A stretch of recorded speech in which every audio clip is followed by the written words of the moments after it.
રાજકોટ કે જ્યાં નવા બનેલા બ્રિજમાં જ ગાબડા પડવા લાગ્યા। લોકાર્પણ થયાના થોડાક મહિનામાં જ બ્રિજમાં ગાબડા પડ્યા। દસ્તુર માર્ગ પર બનાવેલા નવા બ્રિજમાં ગાબડા પડવાનું શરૂ થઈ ગયું છે। નવા બ્રિજમાં ગાબડા પડતા ગુણવત્તા ઉપર પણ સવાલ ઉઠ્યા છે। 4 કરોડના ખર્ચે આ બ્રિજ બનાવવામાં આવ્યો।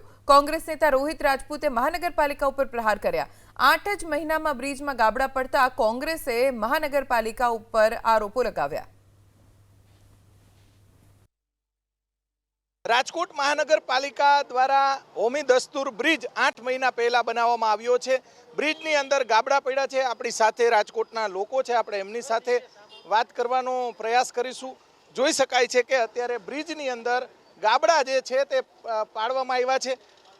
દાદા, શું કહેશો, શું પરિસ્થિતિ છે? તમે અત્યારે અહીંયાથી પસાર થઈ રહ્યા છો। હું અવારનવાર આ બ્રિજમાંથી પસાર થાઉં છું। જોઈએ એવું કામ થયેલું નથી, નબળું કામ છે અને મ્યુનિસિપાલિટીએ બહુ ધ્યાન દીધેલ નથી। તો આના માટે વ્યવસ્થિત કંઈક આર્ગ્યુમેન્ટ કરી અને પાછી રિકન્સ્ટ્રક્શનમાં પ્રોસેસ કરે એવી અપેક્ષા। ચોક્કસ અહીંયા દાદા, આ બ્રિજ 8 મહિના પહેલા બનાવવામાં આવ્યો છે, ગાબડા પડ્યા છે, શું કહેશો?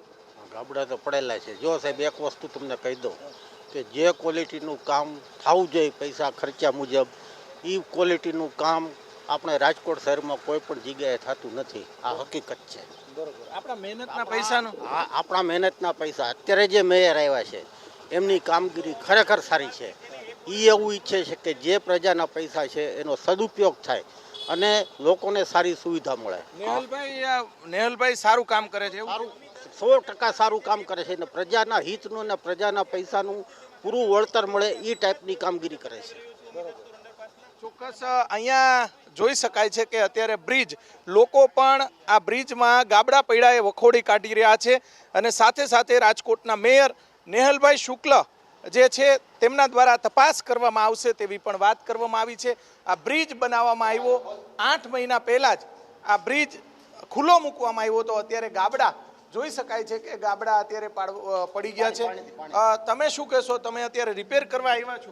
જી જી, એ એપોક્સીનો વાટો થશે। જો આ રીતે થયેલું છે ને, આ રીતે થશે। આમાં એ જોઈએ ને પાણીનો ક્યાંથી ભેદ આવતો હોય ને, પાણી વધારે આવે તો એ પોપડા પડી જાય। ચોક્કસ અહીંયા પોપડા પડી ગયેલા જોઈ શકાય છે કે રાજકોટ મહાનગરપાલિકાની અંદર કોન્ટ્રાક્ટરો દ્વારા અત્યારે બ્રિજ રિપેર કરવાની કામગીરી શરૂ કરવામાં આવી છે। આ રીતની કામગીરી છે। બ્રિજનું જે જોઈન્ટ છે એ જોઈન્ટ વચ્ચેથી જે પ્લાસ્ટર કરવામાં આવ્યું હતું ત્યાં ગાબડા પડી ગયા છે। ખરેખર મજબૂત કામ કરવું જોઈએ, કેમ કે લોકોના ટેક્સના રૂપિયા છે તે પાણીમાં ન જાય, બ્રિજની અંદર પાણીમાં ન જાય તે માટેના પ્રયાસો કરવાની જરૂરિયાત છે। કેમેરામેન શુભાષ્યાની સાથે પરાક્રમસિંહ જાડેજા, એબીપી અસ્મિતા, રાજકોટ।